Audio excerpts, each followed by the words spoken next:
US Border Patrol agents are coming forward with reports of UFO sightings involving orbs and triangles and of portals opening up in the sky.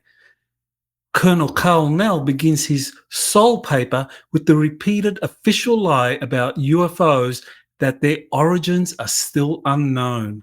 Two classified hearings held on May 15, where Congressman Eric Burleson and others learned about classified UFO files. These stories and more on Exopolitics Today, the Week in Review.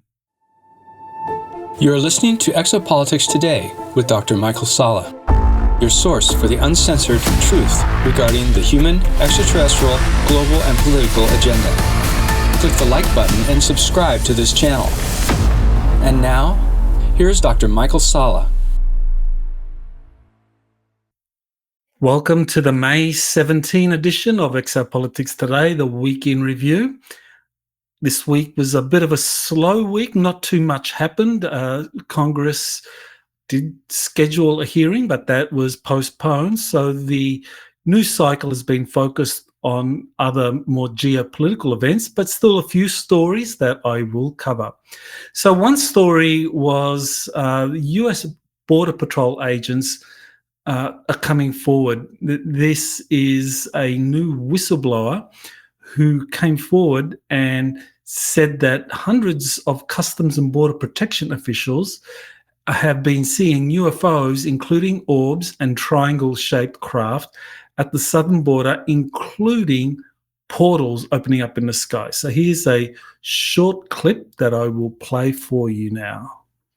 Hundreds of agents seen different things, different types of craft, orbs, small triangles, big triangles. I've gotten, eyewitness reports, statements from agents that have told me that they've seen other things, including, openings of portals even on some of these cameras. I beg your pardon? So agents have told you they've seen portals? Portals opening in the sky. Hundreds of agents. Well, there we have it. Portals in the sky. So clearly the craft that are coming through those portals can manipulate space-time, which is very important to understand about how spacecraft are able to travel the very long distances to our solar system, to the Earth. I mean, this is one of the things that conventional scientists bring up again and again, that, well, if extraterrestrial life exists in another solar system, the distance between solar systems is so great that it would take a lifetime for many of them to reach us.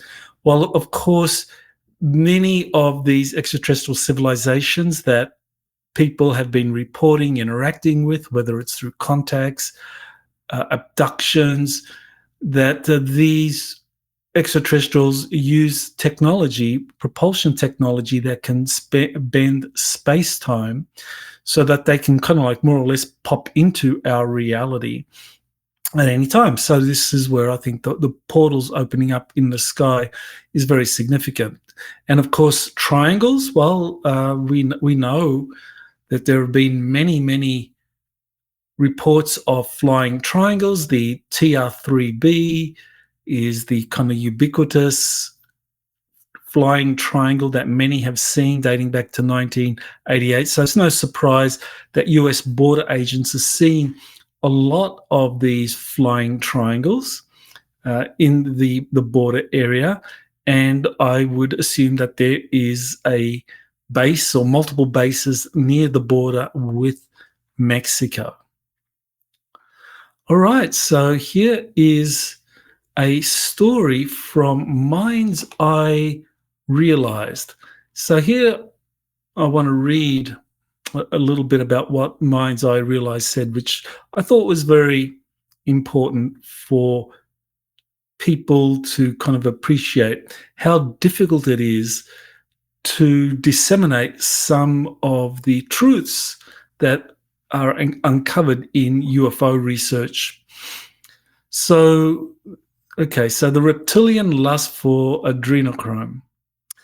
So adrenochrome, I'm just deliberately slurring that so I don't trigger the senses, is a real chemical compound, a derivative of adrenaline, epinephrine formed through oxidation. It has been studied in medical contexts, particularly in the mid-20th century, for its effects on the body, including about its psychoactive properties on humans. But there is a much darker side to it. The link between adrenochrome and the reptilians is finally gaining mainstream attention. Ritual abuse survivor Arizona Wilder has publicly exposed this issue but faces relentless attacks from the mainstream media, which is widely recognized as a controlled narrative. So this is unsurprising. Okay, so Arizona Wilder, I mean, I first heard of her in a David Icke presentation, and I believe he mentioned her in one of his books, where he talked about her participation in ritual abuse ceremonies, where this did involve torture, did involve people being placed in a state of terror, so that, or it's small people, children, being placed into a state of terror that they would generate this adrenochrome. So this is something that has been around for several decades now. And the article goes on to talk about it, and the tweet goes on. It's quite a long tweet. Now, one of the things I have started to do now is to give you the links in the description of this video. So if you go to the description down below, you will see the link to this tweet. So you can read the whole thing, and that way be better informed as to what's going on. Because I think this is going to be part of the steep learning curve for many involved in UFO research, many just coming into this field of extraterrestrial life and contact, that they realize that all these decades of rumors involving reptilian entities and feeding on humans are actually true. That's going to be very, very disturbing for a lot of people.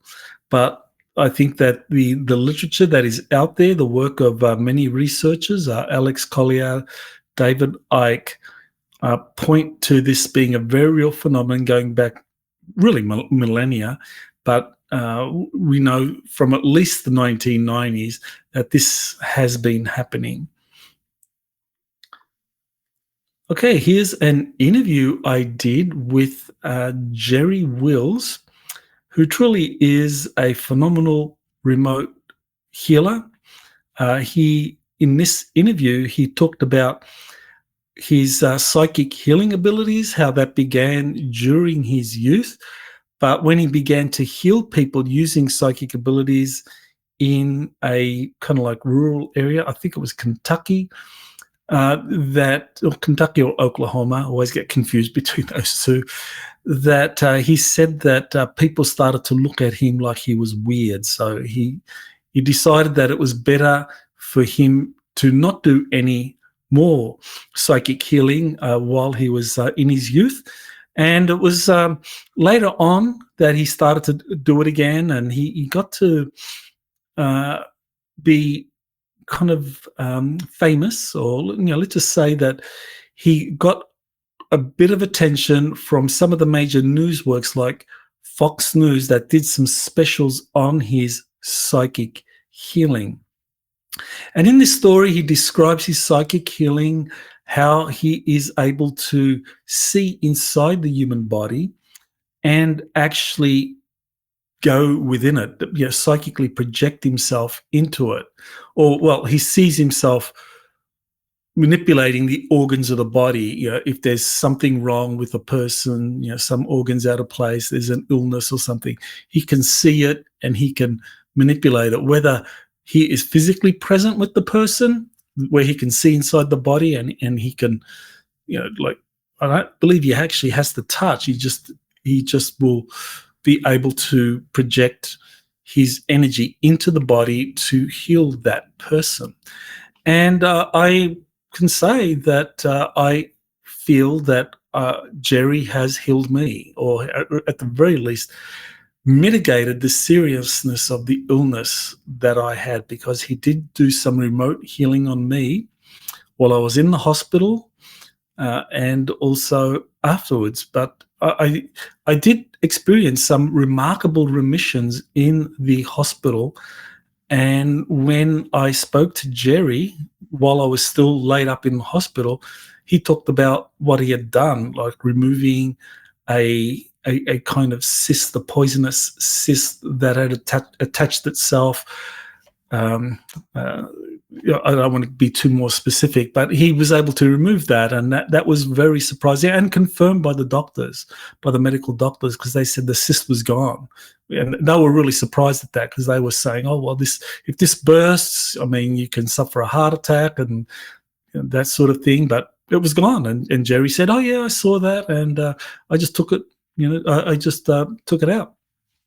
So he has amazing remote healing abilities. He's been doing psychic healing for many, many decades, and his website, jerrywills.com, if anyone wants to get Jerry to work on them or on a loved one, you can contact Jerry. His rates are very, very reasonable.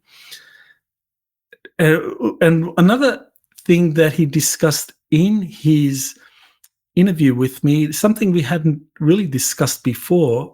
Previously, we discussed his extraterrestrial connection, where he was dropped off as a baby, and that accounts for his very unusual abilities, psychic abilities, and so forth. And of course, contact experiences with extraterrestrials. He's had those, quite a number of them, throughout his life. But one of the things he hadn't shared before, or at least I hadn't heard, was that when sometime in his early 40s, he had an experience with these angels. Yep, angelic beings. They just came to him. He described them as 7 angels. They were like, what was it? Like, I think he said 10 to 12 feet tall, just very, very tall.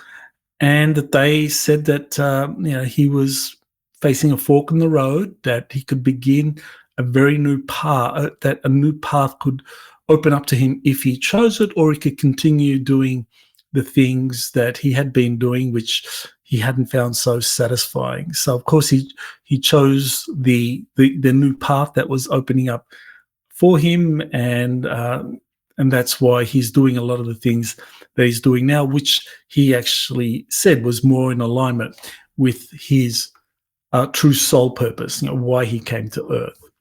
So the Jerry Wills interview, you can get that on all my channels. Okay, so here's a paper by Colonel Carl Nell. He published it through the Soul Foundation. So he begins his Soul paper. Soul is a non-profit organization that was set up recently by a number of kind of like more recent UFO researchers. That is, people who since 2017 have come on the scene and championed the kind of UFO issue as something serious, deserving attention because of its national security implications. A lot of quite a few experts and officials. Colonel Carl Nell is one of them. There's quite a few others. For example, I believe David Grush also is associated with them, as Dr. Gary Nolan. Luis Elizondo, I think, may be involved as well. So, you get an idea of the people that are involved with the Soul Foundation. And they're all kind of like more recent additions to the UFO research field. So in this paper, let's go to the paper itself. So let's go here. Okay, let's go to the paper. So here's the paper on the Soul Foundation. The UFO Enigma, a call for US government disclosure. So the executive summary of this paper is quite a long paper. I believe, quite a long one. But he did give an executive summary so you get an idea of what's in the paper. So he begins, unidentified flying objects, now referred to as unidentified anomalous phenomena, UAP, by the Department of Defense, are almost perennially vexing, with their origins still unknown. Okay, and the names given to them, from Foo Fighters during World War II to slow walkers, fast walkers, and unidentified drones today, too varied to classify their nature. So I think this is, unfortunately, a often repeated lie by officials within the Department of Defense and those in corporations who are read into these highly classified programs involving UFOs. You know, we're talking about crashed UFOs that have been retrieved, that have been uncovered to be non-human intelligence. We're talking about reverse engineering of these crashed UFO craft. We're talking about contact and communications and meetings with different extraterrestrial intelligences. So some of the UFOs are known. I mean, actually, more than some. Most of the UFOs that, you know, UFO researchers, or UAP researchers as they prefer to be known now, that they focus on, most of those are known. They're either extraterrestrial spacecraft whose origins and energies can be tracked or can be recognized by some of the advanced measurement. There's something called measurement and signals intelligence, so they can get an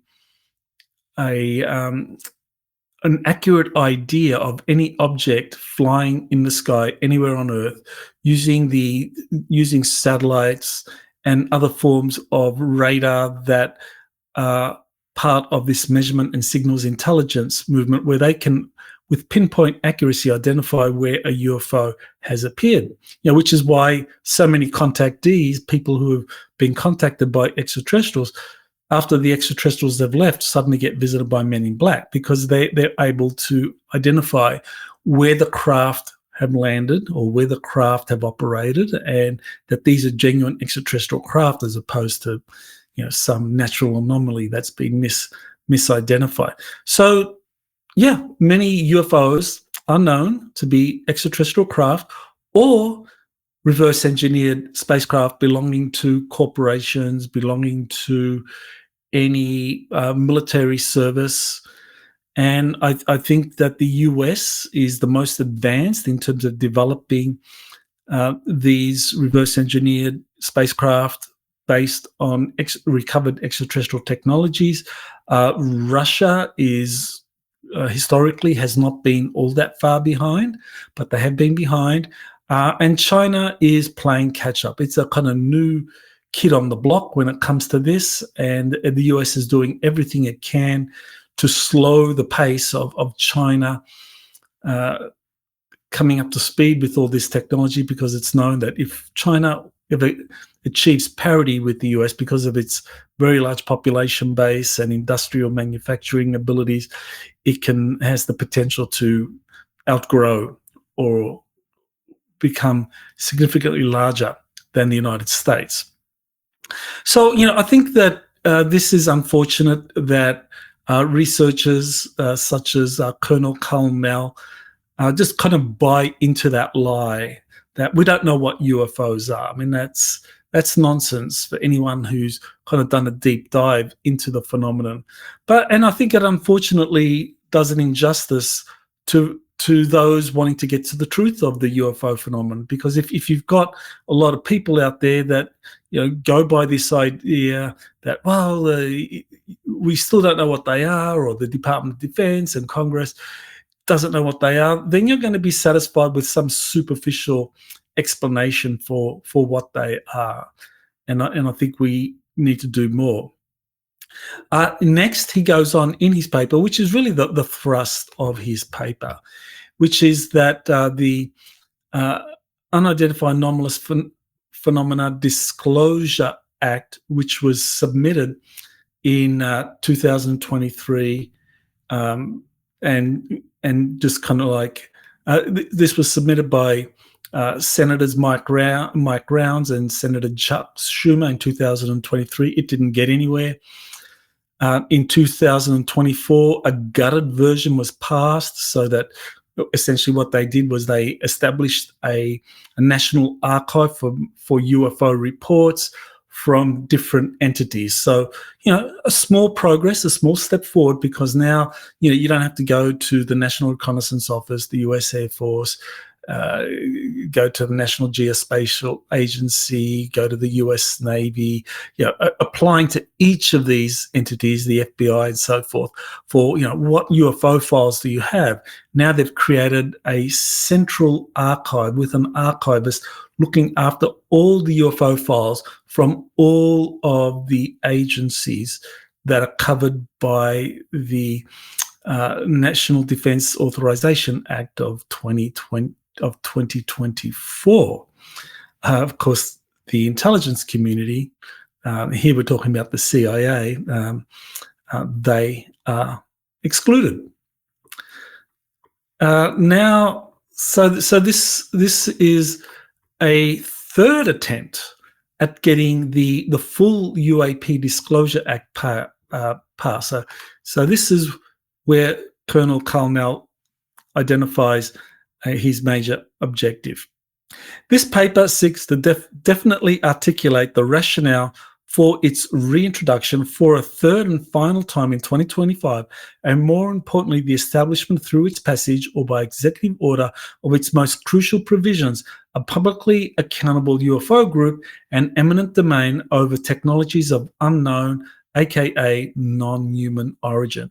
So what he's advocating here is that there is another attempt, there should be another attempt by the US Congress to pass the UAP Disclosure Act and include the provisions that had been removed in the 2024 version. So this is where we get into the difficulty in terms of this passage of a UAP Disclosure Act, because this, as its original version was created, contained a number of elements.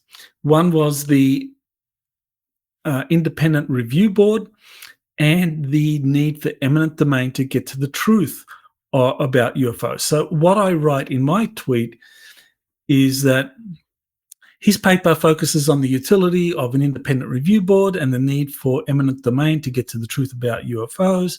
However, it's unlikely that legacy aerospace corporations would allow the power of eminent domain to be included in any version of the UAP Disclosure Act that is passed in 2025. How effective would the review board be without such a power? So, why did the UAP Disclosure Act get gutted in its 2024 version?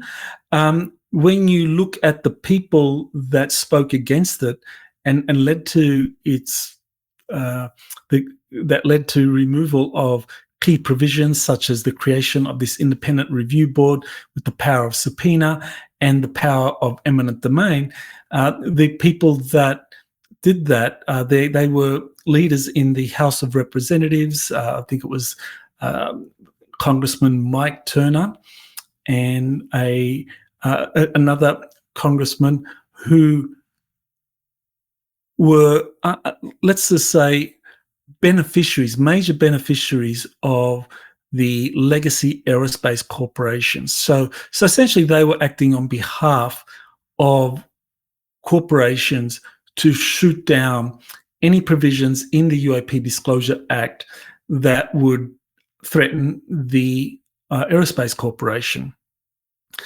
And so in terms of submitting this for a third time and trying to get an independent review board, just say, for example, this independent review board is created, a 9-person board is nominated, it reports directly to the President of the United States and tells him or gives him annual reports about UFOs.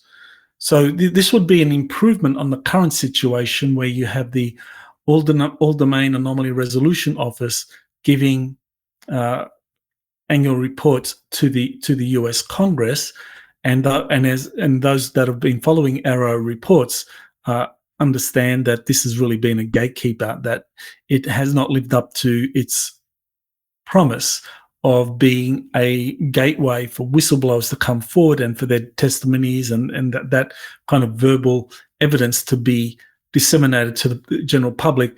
Arrow's been a gatekeeper, and the reports to Congress have really just spoken about statistics concerning the number of UFO sightings and how many have been identified and how many are still unidentified. I mean, very superficial stuff, nowhere close to the truth of what's going on. Now, if you did create an independent review board, let's just say that provision was passed in a resubmitted UAP Disclosure Act that somehow gets passed by the US Congress and signed into law by President Trump, I really don't see the legacy aerospace corporations allowing it to have the power of eminent domain. In other words, that they can assert US government authority or ownership of any recovered UFO materials or craft or non-human intelligence. This is something that I doubt the legacy corporations would allow to happen because of the way they reach agreements with the US military.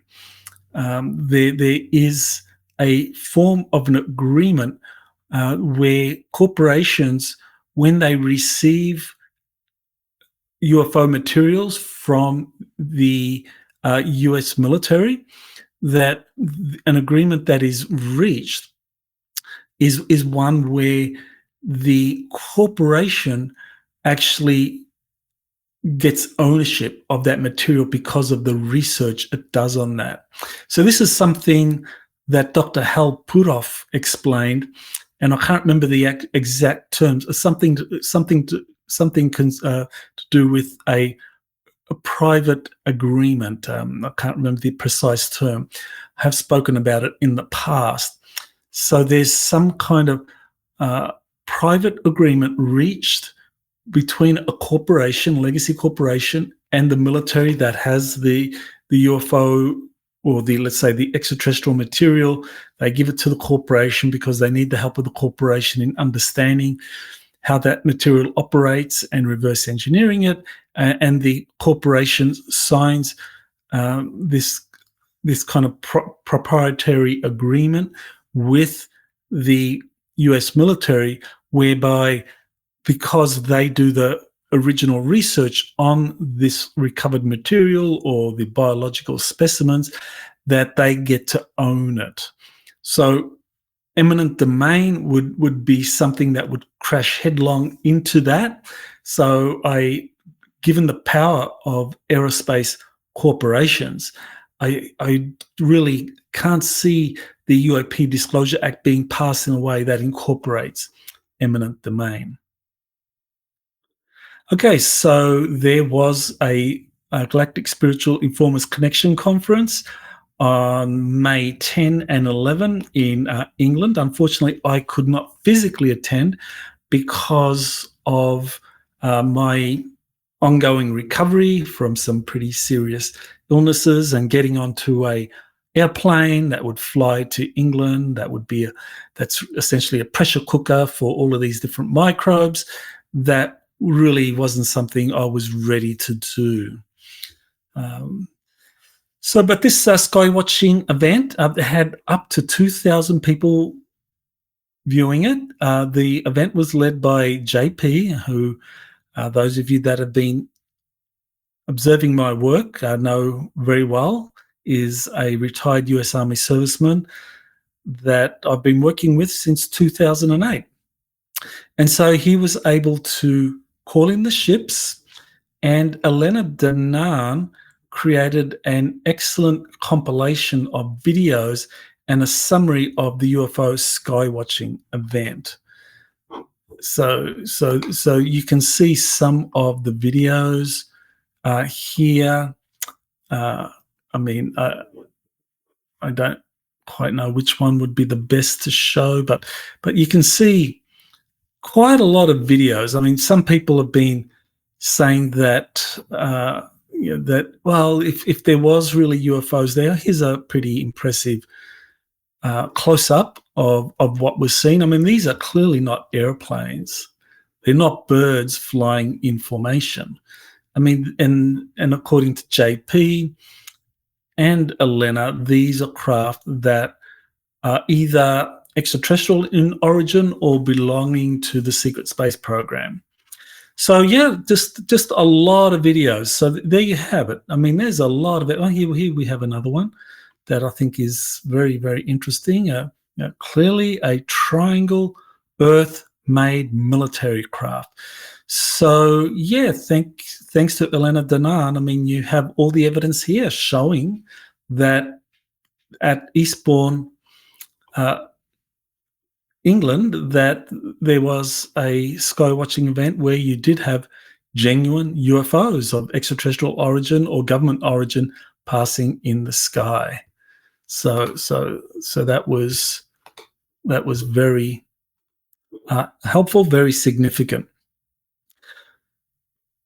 Okay, so here we have an article I wrote that was a response to a critique. Now, what I did in this article was really identify a number of people, a number of researchers or experiences that have been supporting the grey hybrid agenda. And it's a very long article. And also I did an accompanying video to this article, where you get to kind of hear my thoughts on the different sources out there talking about the hybrid grey alien threat.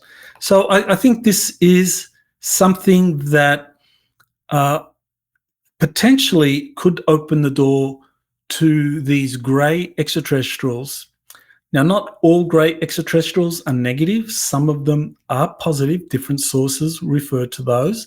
And there's disagreement about, whether some greys are positive as opposed to others, depending on the contactee, the abductee, the experiencer.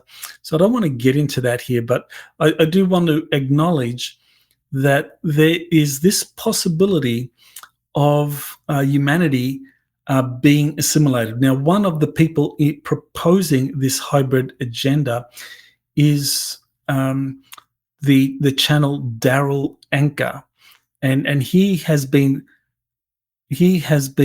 promoting the grey agenda for quite some time now. Now, one of the things that I think is important to mention is that he has said, and here's an article I wrote on exopolitics.org, is that Anker has said that that so far there have been 5 hybrid species that have been created by the greys over many, many millennia, centuries or millennia, and that one particular group that is channeled by Anker, which is Bashar, that this is the 3rd hybrid race. And he talks about humanity becoming the 6th hybrid race. And he talks about the process of that, whereby humanity would essentially have more and more hybrids coming in. So this is where this article, I think, exposes the grey alien agenda and looks at the different sources and their takes on grey aliens and hybrids. So here is a tweet where I talk about what we can expect to be happening in the weeks ahead, because this week a UAP congressional hearing did not go ahead as planned. However, there were 2 classified briefings or hearings where there was information shared. So the public hearing, we are still waiting for that. But Representative Eric Burleson, along with other members of Congress, attended 2 classified meetings, and that was on Thursday, May 15, one with the All-Domain Anomaly Resolution Office and one with the FBI. What he learned raises serious questions about the entire UAP cover-up. Here's what Representative Eric Burleson told Matt Laszlo from Ask a Poll about the events of the day. So in the morning, the morning briefing, the Arrow briefing. So Burleson came armed with questions from whistleblower David Grush. He found out something explosive. The White House oversees special access programs that do not report to Congress. That's a direct breach of oversight. Arrow admitted they have no UAP craft, no bodies, no hard evidence. Despite the hearings, testimony, and reports, they're still flying blind. So the Arrow office is saying essentially, we don't know what's going on out there. We have no evidence of anything. But of course, they have a lot of whistleblowers who have come forward previously, but none of that is shared by the Arrow office. But interestingly, the White House oversees some of these special access programs dealing with UFOs. So that's news to me. Well, that's news to everyone, because we thought that the White House is largely excluded, that the president doesn't have direct oversight of the UFO issue. So whatever special access programs are run by the White House, I suspect that these may be cover programs. There has been a number of whistleblowers who've come forward that talk about how extraterrestrial related programs are hidden below still classified special access programs. So let's just say you have a special access program. Let's just say it concerns spy planes, right? The next generation spy plane. So perhaps the White House oversees that special access program to do with spy planes. But buried below that special access program dealing with spy planes, there is a unacknowledged wave special access program dealing with, say, reverse engineering of captured extraterrestrial spacecraft. Now, the White House may know about the cover program, the spy plane, but not know about the reverse engineering program. I mean, there may be people, and this is the way it was explained, that's been explained by several sources. One is a Dan Sherman, who was the author of a book called Above Black, and he served in the US Air Force for 12 years, and he was involved in both of these, a special access program concerning electronic communications, and then there was a deeper waved unacknowledged program dealing with extraterrestrial communications. So he did that out of the NSA until he resigned. And I think this probably pertains to what's happening here, that the White House may oversee some special access programs that are kind of like the cover for the waved unacknowledged special access programs dealing with reverse engineering of captured alien spacecraft, dealing with, say, non-human intelligence, that within the White House, you might have a select number of individuals who are like the gatekeepers, like they're read in. So it might not be the National Security Advisor. It might not be, certainly not the president himself. But it could be, say, a deputy National Security Advisor who knows about the unacknowledged wave special access program that this cover program is hiding. So I think that's what's going on here. In the afternoon, Congressman Burleson described a second briefing with the FBI, and what became clear is that the FBI also has a covert UFO working group. and they had some material that members of Congress hadn't seen. They had videos not shown by the Arrow office and never before seen footage of UFOs from FBI sources. The Representative Burleson said the FBI is more professional and better resourced to investigate this than this UFO caucus in the House of Representatives, because that's who's taking the initiative now in the House of Representatives of the United States, is this Congressional caucus in the House of Representatives that is coming together to find out as much as they can about the UFO issue, hiring people like David Grush to become senior advisors to help them break open the secrecy. But Burleson, who hired Grush to be a senior advisor, he commented that even though the UFO caucus has some resources and some authority, that the FBI is more professional and better resourced to investigate this.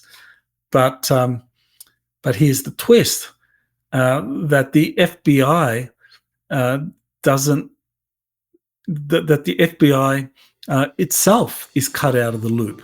The FBI, even though it's trying to investigate the UFO phenomenon, it is not able to do so because the true information is buried. That the deepest truths, this is where we get the, as I've been saying, the unacknowledged special access programs dealing with recovered craft, reverse engineering and so forth, that they are buried in special access programs that may be run directly from the executive branch. So as I said, there's a layered system, SAPs, that are being run from the executive branch, but beneath those are the waived unacknowledged special access programs that deal with the recovered craft. And the FBI is cut out of the loop, as is the Arrow office. Okay, so this tweet is quite a long one. It goes on, but definitely take a look at it. It is, I think, very revealing just how the secrecy system is set up, denying even offices such as the Arrow office or agencies such as the FBI the truth about what's going on. So that completes the week in review for May 17. I look forward to next week, where hopefully there's more news to share. And so stay tuned and see you next week. Thank you and aloha. You have been listening to Exopolitics Today with Dr. Michael Salla. Please remember to like, share, and subscribe to this channel. Join or start a conversation in the comments. Take the time to explore the vast library of best-selling books, webinars, and podcasts by Dr. Salla. Visit exopoliticstoday.com.